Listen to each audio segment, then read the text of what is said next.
Mercredi 5 avril 2023, pour la sortie de son premier album solo, Thomas Bangalter, du duo Daft Punk, était invité de la matinale de France Inter. Il est revenu sur les costumes qu'il portait avec Guy-Manuel de Même Christo. Ils ont marqué l'histoire de la musique. En 28 ans de collaboration et 4 albums, seulement, Thomas Bangalter et Guy-Manuel de Même Christo, aka Daft Punk, ont révolutionné le monde de la chanson.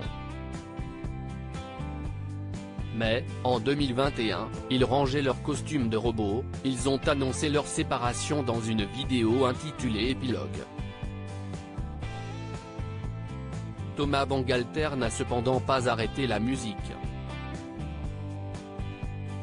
Il vient de sortir son premier album solo, Mythologie, un album instrumental de musique classique, très loin de l'univers électro de Daft Punk. Pour faire la promotion de Mythologie, Thomas Bangalter était l'invité de Léa Salamé à 7h50 dans la matinale de France Inter, en direct et sans casque mais avec une casquette, a noté l'animatrice pour les auditeurs qui ne suivraient pas la version filmée. Et l'ancien membre du duo Daft Punk semble soulagé de ne pas avoir à porter le casque de robot qu'il a arboré pendant 28 ans. Thomas Bangalter, on a joué à Bercy, j'ai rien vu. En fait, la visibilité était extrêmement réduite dans les casques, il faisait très chaud et on ne voyait rien, a révélé Thomas Bangalter. Et d'ajouter, à un moment donné, j'avais essayé de mettre des lunettes avec un dispositif d'air conditionné, mais finalement, il ne faut pas regarder.